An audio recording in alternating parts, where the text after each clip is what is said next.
तारीख 2 अक्टूबर जितनी महात्मा गांधी और लाल बहादुर शास्त्री के जन्मदिन के लिए जानी जाती है, पिछले 7 सालों से उतनी ही दृश्यम के लिए भी जानी जाती है। 2 अक्टूबर को ट्राई डे है, ये भले कोई भूल जाए, लेकिन 2 और 3 अक्टूबर को विजय सलगांवकर की फैमिली पणजी में सत्संग सुनने गई थी। 2 अक्टूबर को विजय की फैमिली ने पाव भाजी खाई थी। 2 अक्टूबर को विजय की फैमिली ने फिल्म देखी थी। ये कोई नहीं भूल सकता। तो दोस्तों, इंडस्ट्री में शायद ही किसी फिल्म के सीक्वल को लेकर फैंस के बीच इतनी हाइप क्रिएट होगी। बाहुबली के बाद जो पागलपन बाहुबली 2 को लेकर था, ठीक वही दीवानगी अजय देवगन की फिल्म दृश्यम के प्रति फैंस में दिखती हुई नजर आ रही है। तो एक्सप्लेनेशन शुरू करते हैं, और अगर वीडियो अच्छा लगे तो वीडियो को लाइक जरूर कीजिएगा, और इसी तरह के वीडियोस पाने के लिए आप हमारे इस चैनल को सब्सक्राइब भी कीजिएगा, ताकि आपको इसी तरह के लेटेस्ट और फ्रेश कंटेंट मिलते रहे। तो फिल्म की शुरुआत होती है डेविड नाम के एक आदमी से, जो कि एक आदमी को ड्रग्स देने के लिए जाता है। और जब डेविड उस आदमी को ड्रग्स दे देता है तो वो आदमी डेविड को बदले में पैसे नहीं देता है, जिसके कारण उन दोनों के बीच में झड़प होने लगती है। और इसी झड़प में डेविड से गलती से गोली चल जाती है और वो आदमी मारा जाता है। लेकिन तभी यहाँ पर पुलिस आ जाती है, और पुलिस ने डेविड को उस आदमी को मारते हुए देख लिया था।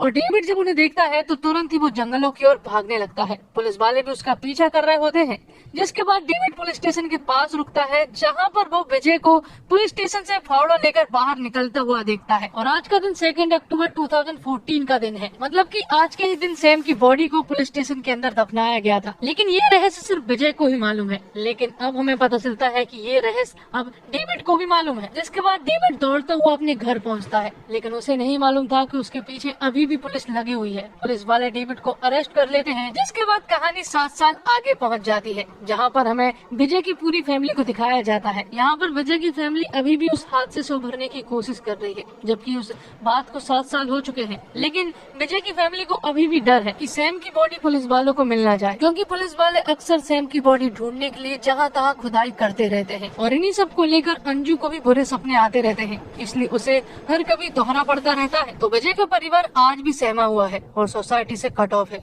हाँ, विजय इस बीच केबल ऑपरेटर से एक थिएटर का मालिक बन चुका है। फिल्म का शौकीन विजय फिल्म प्रोड्यूस करना चाहता है, और कहानी को लेकर उसकी मुलाकात एक जाने माने डायरेक्टर से होती है। और विजय ने अपनी फिल्म की कहानी भी खुद ने ही लिखी है। हालांकि विजय अपनी फिल्म की लिखी कहानी के क्लाइमेक्स से खुश नहीं है, इसलिए वो डायरेक्टर से मिलने के लिए आया था और क्लाइमेक्स के बारे में डिस्कस कर रहा था। साथ ही वो डायरेक्टर से कहता है कि हमें अपने क्लाइमेक्स पर थोड़ा और ध्यान देना चाहिए, इसलिए वो क्लाइमेक्स को फिर से लिखने का प्लान बनाते हैं। अब आगे हम गायतोंडे को देखते हैं, जो कि 7 सालों से सस्पेंड है। यहाँ पर गायतोंडे के पास आईजी सर का कॉल आता है और तुरंत ही उसे अपने घर बुलाते हैं। दरअसल आईजी सर विजय का केस रीओपन करने वाले हैं, और तभी एंट्री होती है आईजी सर मतलब कि तरुण अहलावत की, जो कि 7 साल पुराने केस को रीओपन करने वाले हैं। और गायतोंडे को आईजी सर ने इसलिए बुलाया है क्योंकि गायतोंडे ही वो शख्स है जिसे सारी की सारी स्टोरी मालूम है, और गायतोंडे एक विटनेस भी है जिसने विजय को येलो कार में देखा था। और तभी एंट्री होती है मीरा देशमुख की, जो कि लंदन से वापस आ चुकी थी, क्योंकि मीरा को मालूम है कि ये सब कुछ विजय ने ही किया है। लेकिन उनके पास कोई सबूत न होने के कारण वो कुछ भी नहीं कर सकते। लेकिन फिलहाल उन्हें एक सॉलिड लीड मिली है, जिसमें कि तरुण अहलावत मतलब कि आईजी सर उसकी हेल्प करने वाले हैं। ये बात पूरे शहर में भी फैल चुकी थी कि विजय का केस रीओपन हो रहा है। आगे हम देखते हैं कि विजय के पड़ोस में शिव और जेनी नाम के पति पत्नी रहते हैं, और वो दोनों आपस में बहुत झगड़ते हैं, क्योंकि शिव अक्सर शराब पीकर आता है और जेनी को बहुत मारता है। लेकिन तभी हमें पता चलता है कि ये लोग पड़ोसी नहीं है, बल्कि पुलिस वाले हैं, जो कि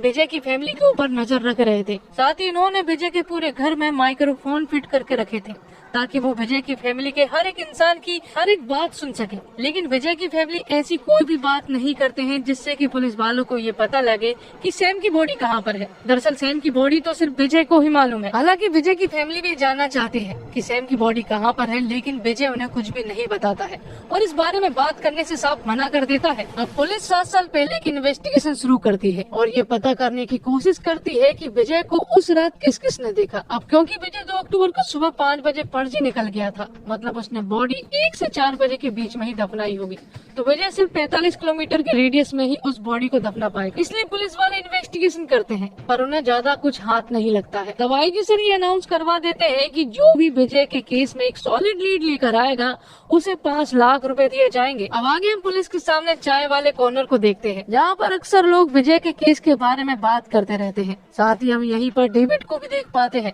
जो कि 7 साल की सजा काटने के बाद अब जेल से बाहर आ चुका था, और डेविड ही वो आदमी है जिसने उस रात विजय को देखा था। अब अगले सीन में हम आईजी सर को देखते हैं, जो कि विजय के गार्डन में था, जिसके बाद वो विजय के घर में घुस जाता है, जहाँ पर विजय तो नहीं था लेकिन उसकी पूरी फैमिली मौजूद थी।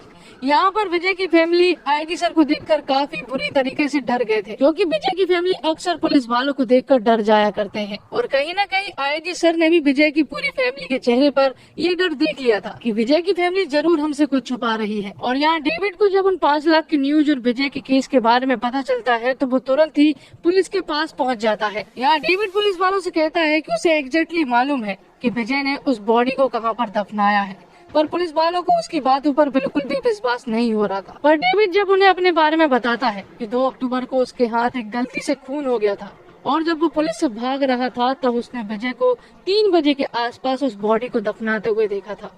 अब ये सारी बातें सुनने के बाद पुलिस वालों को भी उस पर विश्वास हो जाता है, पर पुलिस वालों ने सिर्फ 5 लाख का इनाम ही रखा था, पर यहाँ पर डेविड उनसे 25 लाख रुपए मांगता है। अब ना चाहते हुए भी पुलिस को डेविड को 25 लाख रुपए देने ही पड़ते हैं। तब डेविड आईजी सर को बताता है कि आप जहाँ पर खड़े हुए हैं वहीं पर उस बॉडी को दफनाया गया था, मतलब कि पुलिस स्टेशन में ही उस बॉडी को दफनाया गया है। साथ ही पुलिस वालों को यहाँ पर एक और बात पता चलती है कि 7 साल पहले पुलिस स्टेशन का भी कंस्ट्रक्शन का काम चल रहा था और इसी का फायदा उठाकर विजय ने उस पुलिस स्टेशन में बॉडी को दफना दिया। तो पुलिस वाले ज्यादा देर ना करते हुए उस बॉडी को निकालने में लग जाते हैं। वो उस फ्लोर को खोदना शुरू करते हैं, लेकिन उससे पहले वो पूरी के पूरी पुलिस स्टेशन को कवर करते हैं ताकि उन्हें कोई भी ना देख पाए। लेकिन विजय को इस खुदाई के बारे में पता चल गया था, क्योंकि उसके ऑफिस के सामने ही एक कैमरा लगा हुआ था, जिससे कि विजय ये सब कुछ देख पा रहा था। विजय भी पूरी तरह से डर गया था और अब उसे लगने लगा था कि शायद अब वो पकड़ा जाएगा, क्योंकि विजय अपने राज को लेकर काफी कॉन्फिडेंट था। पर यहाँ पर पुलिस वालों को पुलिस स्टेशन के अंदर वो बॉडी मिल जाती है।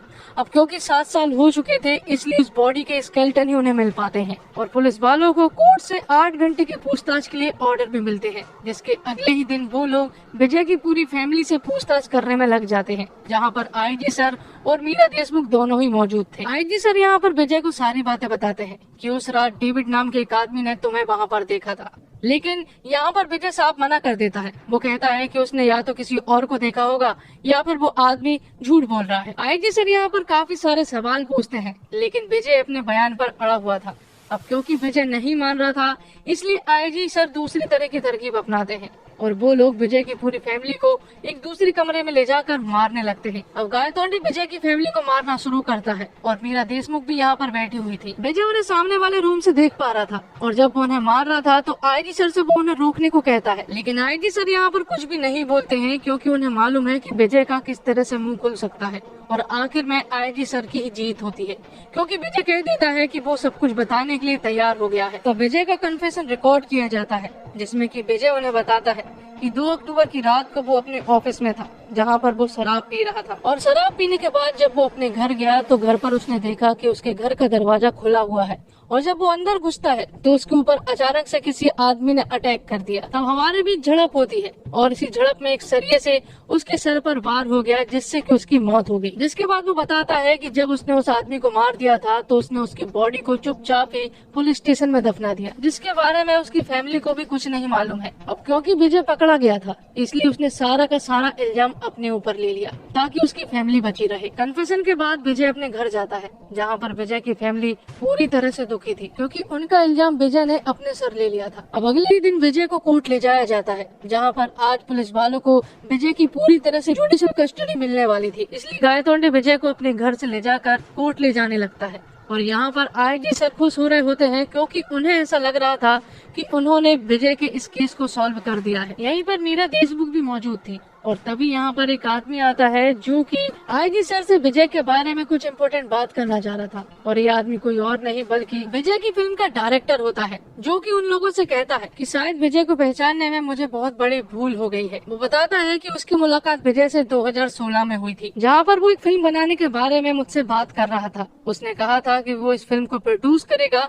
साथ ही इस फिल्म की स्टोरी भी लिखेगा। तब उन्होंने तय किया कि इस फिल्म की स्टोरी वो दोनों मिलकर लिखेंगे। फिल्म की स्टोरी ऑलमोस्ट कंप्लीट थी, लेकिन वो क्लाइमैक्स में जाकर अटक जाते हैं। सबसे पहले तो डायरेक्टर आईजी और मीरा को उनकी लिखी हुई स्टोरी सुनाता है और दरअसल वो स्टोरी विजय की एक बायोपिक है। उन्होंने सैम के साथ जो भी किया और इस केस में जो कुछ भी हुआ वो सब कुछ विजय ने उस स्टोरी में लिखा था। और अब क्योंकि विजय को इस स्टोरी के कॉपीराइट का डर था, इसलिए उसने एक पुस्तक भी पब्लिश करवा दी थी और डायरेक्टर उन्हें यही बातें बताने आया था कि वो बुक मेरे नाम से पब्लिश हुई है। अब आगे यहाँ पर डायरेक्टर कुछ बता पाता, तभी गायतोंडे का आईजी सर के पास कॉल आता है और यहाँ पर उन्हें पता चलता है कि कोर्ट में बाजी पलट चुकी है। दरअसल जब कोर्ट में कन्फेशन चलाया जा रहा था और जब विजय से पूछा जाता कि क्या ये सच है, तो विजय ने साफ मना कर दिया था। विजय ने कोर्ट में बताया कि पुलिस वालों ने जोर जबरदस्ती करके ये कन्फेशन उससे रिकॉर्ड करवाया है। साथ ही विजय की वकील जज साहब से कहती है कि पुलिस वालों की ये सोची समझी चाल है, क्योंकि जो कुछ भी कन्फेस करवाया गया है वो सब कुछ एक नॉवल से उठाया गया है। और उसे पढ़ने के बाद जज साहब को भी विश्वास हो जाता है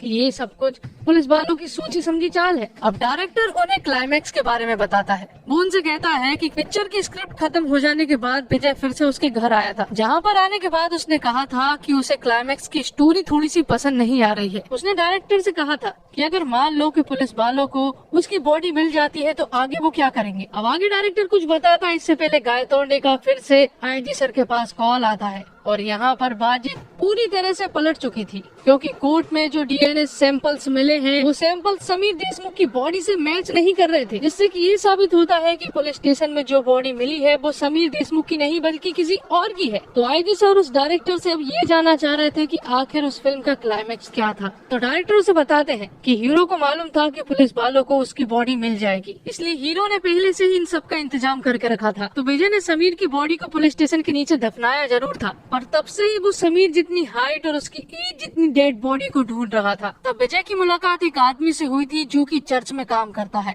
और उसी के बाजू में लोगों को दफनाया भी जाता है, और वहीं पर विजय की ये तलाश खत्म हुई थी। विजय ने उस चर्च वाले आदमी के पैसों से मदद की, जिसके बदले में उसने उस लड़के के स्केलेटन विजय को दे दिए। अब ये स्केलेटन सिर्फ बदलने थे, और जहाँ पर डीएनए के स्केलेटन की रिपोर्ट चेक किए जाते हैं वो दिन में किए जाते हैं। तो विजय मौके का फायदा उठाकर समीर देशमुख के स्केलेटन को बदल देता है और समीर देशमुख के स्केलेटन को वो डिस्ट्रॉय भी कर देता है। तो विजय के खिलाफ कोई भी सबूत नहीं थे, इसलिए कोर्ट विजय को बाइज्जत बरी कर देती है और एक बार फिर से विजय की जीत होती है। तो दोस्तों, बॉलीवुड के लिए मुनाफे के लिहाज से यह साल उतना बेहतरीन नहीं रहा। इक्का दुक्का फिल्मों को अगर छोड़ दिया जाए तो ज्यादातर फिल्में बिग बजट और बड़ी स्टार कास्ट के बावजूद बॉक्स ऑफिस पर कोई खास असर नहीं कर पाई है। लेकिन वो कहते हैं ना, अंत भला तो सब भला। गुजरते इस साल में शायद दृश्यम 2 कोई कमाल कर दे। हालांकि क्रिटिक्स की ओर से तो इस फिल्म के लिए काफी बढ़िया रिव्यूज आ रहे हैं और दृश्यम को पसंद करने वालों को इस मूवी से काफी उम्मीदें हैं। ऐसे में बिना ज्यादा दिमाग लगाए जो इस सीक्वल को देखना चाहेंगे उनको इस मूवी में वाकई एक सच्ची थ्रिलर मूवी जैसा आनंद आने वाला है। लेकिन जो किसी ने लेखक और डायरेक्टर के बिछाए जाल में कमियां ढूंढने की कोशिश की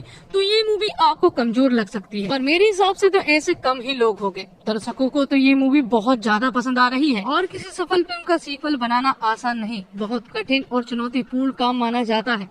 जब एक सफल ब्रांड को आगे ले जाना होता है तब पता होता है कि दर्शक पहली फिल्म के पात्रों से परिचित है, वह अपने दिमाग में कुछ खास बात रखकर सीक्वल देखने आते हैं। सबसे बड़ी समस्या यह होती है कि सीक्वल के समय पात्रों को सीमित दायरे में ही रखना होता है। पहली फिल्म में जो कैरेक्टर्स रहे हैं उससे अलग नहीं जा सकते। इस दायरे को रखकर कुछ नया लिखना काफी कठिन होता है। यही वजह है कि फिल्म के निर्देशक ने कई सालों तक दृश्यम फिल्म के सीक्वल बनाने के आइडिया का विरोध किया था, बस स्क्रिप्ट के इंतजार में थे जो पहली फिल्म के साथ न्याय कर सके।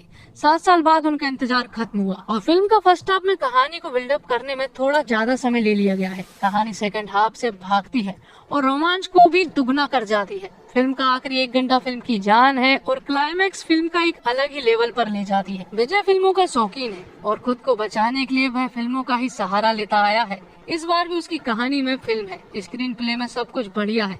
ऐसा भी नहीं है कुछ बात खटकती भी है, जैसे फॉरेंसिक डिपार्टमेंट में सीसीटीवी का ना होना।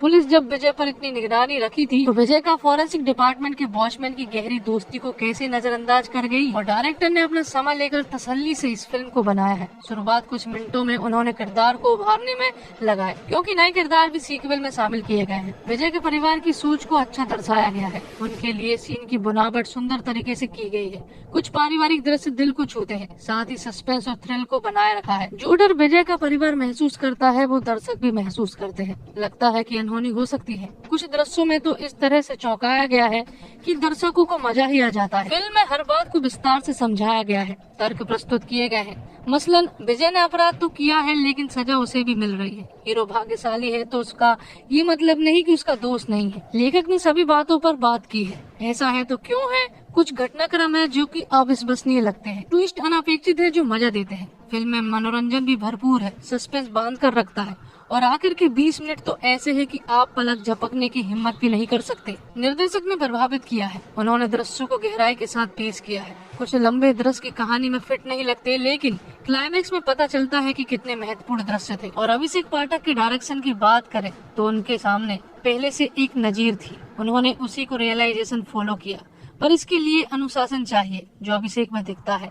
उन्होंने बहुत सारा अपना इनपुट भी डाला है, चाहे वो तरुण का किरदार हो या फिर गोवा को दिखाने का उनका नजरिया। कुछ ऐसे शॉट भी हैं जो इस फिल्म को मास अपीलिंग बनाते हैं। साथ ही टेंशन बिल्डिंग बहुत कमाल है। एक सीन है जहां पर विजय को इन्वेस्टिगेट किया जा रहा है, उसी के पैरेलल दूसरे कमरे में उनकी फैमिली को टॉर्चर किया जा रहा है। चेक करता हुआ कैमरा और फर्स्ट फेस एडिटिंग इसमें 4 चांद लगा देते हैं। बात करें अजय देवगन की तो विजय के रोल में 1 नंबर एक्टर साबित हुए। मुझे पर्सनली उनके ऐसे ही रोल पसंद है जिनमें वो अंडरटोन रहकर किरदार निभाते हैं, चिल्लाते नहीं है, ओवर द टॉप एक्टिंग नहीं करते।